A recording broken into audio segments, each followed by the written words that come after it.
This video will serve as an introduction to the vast clade called the Arthropoda.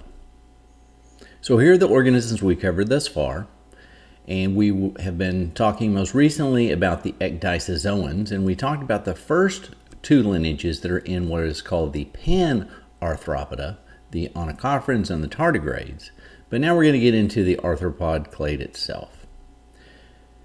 The arthropod clade is defined by several synapomorphies. The most important probably is their incredibly versatile exoskeleton and the jointed appendages associated with that. They also have a pair of antennae, at least ancestrally. There's been some modifications in subsequent lineages. And also the compound eyes are ancestral to this group, but there are some modifications to that as well in some of the specific lineages. As I mentioned, this is a huge phylum. Greater than 75% of all known species of animals fit within the phylum Arthropoda, as it's traditionally called, or just the clade Arthropoda. So there are over 1,100,000 species described, but the estimates are that it could be 10 times that much undescribed species. And as we've been talking about, a sign of biological diversity as far as species diversity is associated typically with the ecological diversity. And these organisms can be found in all possible environments, and they have all possible ways of making a living as far as the niches they use associated with those habitats. So here we see the insects is by far the biggest group of the arthropods, but the other blue slices here of the same color, the arachnids, the crustaceans, and the myriapods are also major lineages represented. So before we get into each specific lineage, I just want to tell you a little bit about some of the things that are the same in each of these major lineages. So they all show bilateral symmetry with a high degree of cephalization. They're triploblastic, eucoelomates, and they do show metamerism, but many of the segments are fused into major body regions, which we call tagmata. So tagmata are basically functional groups associated with how the anatomy functions. So, for example, in a spider, we have two tagmata, a cephalothorax combined of a head region, which would typically be referred to as the cephala part of this, and the thorax. And we'll see that in spiders and arachnids in general, the cephalothorax is all about locomotion, sensory perception, foraging. The abdomen is basically where we have all of our digestive systems, organ systems concentrated. As I mentioned, one of the key factors associated with an arthropod is its versatile exoskeleton. It's much stronger than the cuticle that we saw in some of the earlier ecdysozoans, the onychophorans and the tardigrades. It is made of chitin, which is a polysaccharide, and protein. And as you can see from this figure here, it's made up of multiple levels of these materials. The beauty of this exoskeleton is it is both lightweight but also very solid, and it serves as a nice base for the attachment of many muscle groups. And there's a lot of variation in how thick it is in different groups. So in something like a crab shown here, it can also incorporate calcium salts to give it a much more rigid structure. What we've talked about the ecdysozoans is one of the synapomorphies is they have to go through the process of molting or ecdysis.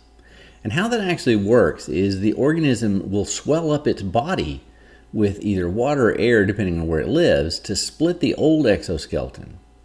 And what they then do is, as the new exoskeleton is hardening around them, they stretch it out to provide room for the growing body to kind of grow into this new exoskeleton.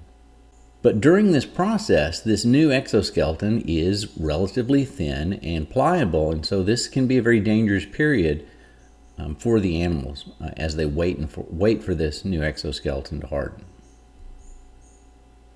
As I mentioned, the muscular system is very well developed in arthropods, and it's attached to this stiff exoskeleton as a nice attachment surface, and it allows for this series of very complex arthropod appendages.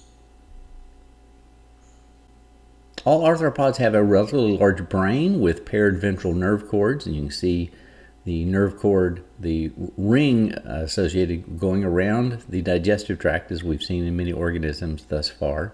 And then that branches from the brain going to the ventral nerve cords, which have ganglia associated with them as they run the length of the body. There's a huge diversity of sensory structures in arthropods, ranging from the antenna, which have chemosensory and mechanosensory abilities. Eyes can be as simple as just clusters of ocelli as we would see in something like a millipede or a centipede, to compound eyes as we see in crustaceans and insects.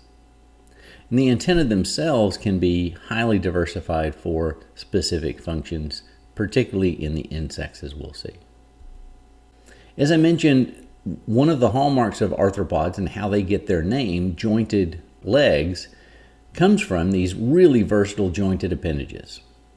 This gives the organisms lots of movement potential associated with these appendages, but the appendages can be shaped in various ways to provide different functions, some of which are used for foraging, as we see here in this crustacean with the mandible and the maxilla and the maxillipeds, to protective and foraging appendages associated with the cheiliped and the claws, the chelae themselves, to walking legs and swimming legs, and even swimmerets as seen in this crustacean. So we see this serial homology going from anterior to posterior of these appendages, but in each region they can be modified for very specific functions. So think about it as being kind of like a Swiss Army knife, with each appendage being modified and adapted for various functions. The foraging appendages themselves vary greatly among lineages, but there are two basic groups. We have the chelicera, as we see here in the chelicerates, like a spider. So we have these appendages modified to have fangs with venom glands for capturing and subduing prey.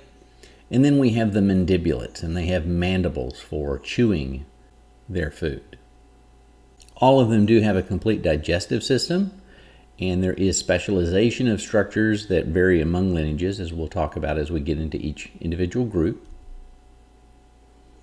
As far as the circulatory system goes, they have a large hemocoel and a much reduced coelom itself. So this hemocoel is a blood cavity. And so it's an open circulatory system with very limited vessels. So we tend to have this very large aorta that runs the length of the body, and it serves as basically a heart with holes in it called ostia that are taking blood from the body, pumping it through the body, and in a few cases through a limited number of vessels, like in going into the wings here of this insect. But for the most part, this blood is just circulated through a series of septa or walls that kind of direct the flow, but it is an open hemocoel, an open cavity. Now you may be wondering, how do they get away with this? Because that doesn't seem like that would be the most efficient way to circulate blood, but we'll see that they have a very interesting way of getting oxygen to their tissues that helps them bypass this potential problem. As far as the respiratory system goes and the excretory system, it's really variable among the groups, and so we'll talk about that as we go into each group. Temperature regulation, they're all primarily ectothermic. There is some indication that some of the insects do have some endothermic capabilities though. Virtually all of the arthropods are dioecious, and most of them do show copulation, but there are some species that have external fertilization.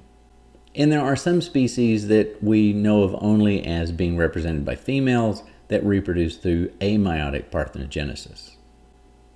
And some actually go through a more complex system of having females most of the time and then reproduce through meiotic parthenogenesis, where they produce males just for a sexual reproductive part of the cycle. These are in the protostome clade, but they have incredibly highly variable cleavage patterns.